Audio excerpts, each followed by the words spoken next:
দুদিন আগে আমাদের সবজান্তা আদা ব্যাপারী একটি নতুন ভিডিও আপলোড করেছে, যেখানে সে তার সর্বোচ্চ চেষ্টা করেছে তার মালিক পাঞ্জাবের বর্তমান সরকারকে ডিফেন্ড করার। শুনুন তিনি কি বলছেন।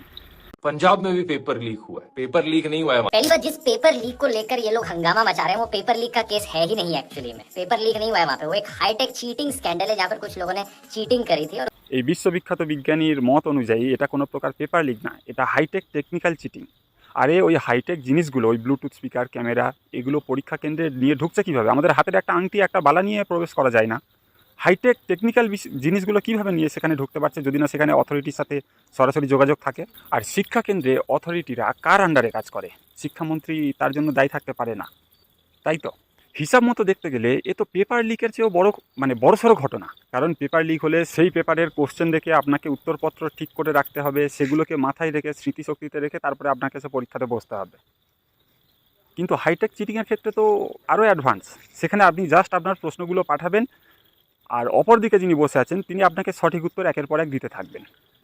সেখানে তো অ্যাকিউরেসি কী বলবো, আরও 100%। আর যদি তার এই যুক্তিকেই মান্যতা দেওয়া হয়, তাহলে রাজস্থানে যখন এই একই ঘটনা ঘটলো, সেটাকে পেপার লিক হিসাবে কেন প্রচার করছিল কেজরিওয়াল সহ আরও অন্যান্য নেতারা? সেখানে কেন ভিডিও বানিয়ে বিষয়টিকে কাউন্টার করা হলো না? ও আচ্ছা, মালিক রাগ করবে, তাই তো? তিনি আরও কি যুক্তি দিচ্ছেন, শুনুন। ऐसी स्टेट को ये टारगेट कर रहे हैं जिसकी रैंकिंग लिटरली नंबर 1 पर आ रही है एजुकेशन में देश में।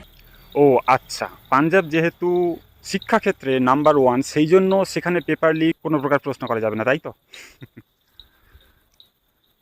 কিন্তু ফ্যাক্টটা কি জানেন? পাঞ্জাব কিন্তু আজকে, মানে আপ সরকার আসার পরে 1 নম্বর পজিশানে আসেনি। এটা 2019 থেকে আছে, যখন ক্যাপ্টেন অমরিন্দর সেই সময়ের মুখ্যমন্ত্রী ছিলেন।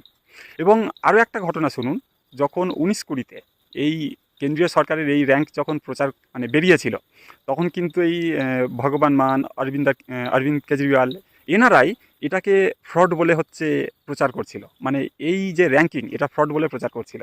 আজকে দেখুন তাদেরই সাপোর্টাররা সেই র্যাঙ্কিংটাকে সামনে রেখে কাউন্টার করছে। তবে যে ফ্যাক্ট আপনাদেরকে বলছে না, সেটা হচ্ছে এই পাঞ্জাবে একটা কেস আছে যেখানে স্টুডেন্টরা আত্মহত্যা করে। কারণ কি? কারণ সেখানকার স্কুল ফিস, টিউশন ফি, এগুলোকে বাড়ানো হয়েছে। এবং আশ্চর্যের বিষয় কি জানেন? আপ সরকার আসার পরে সেই ঘটনা তো কমেনি, বরং 39% বৃদ্ধি পেয়েছে। প্রতি বছর প্রায় 270 জনের ওপরে ছাত্র সুইসাইড করে মারা যাচ্ছে শুধুমাত্র এই স্কুল ফি, টিউশন ফিস বাড়ানোর জন্য। পাঞ্জাবে ড্রাগ, হিরোইন অ্যাডিক্ট সংখ্যা রীতিমতো বাড়তে শুরু করেছে। ও আচ্ছা, এগুলো তো এখনও সময় হয়নি। যখন ওখানে বিজেপি সরকার আসবে তারপরে তো এই ফ্যাক্টগুলো বেরোবে না। এখন এই ফ্যাক্ট নিয়ে কোনো কথা হবে না। জানেন তো, মিথ্যার চেয়ে অর্ধসত্য বেশি ভয়ঙ্কর। এই সমস্ত ইনফ্লুয়েন্স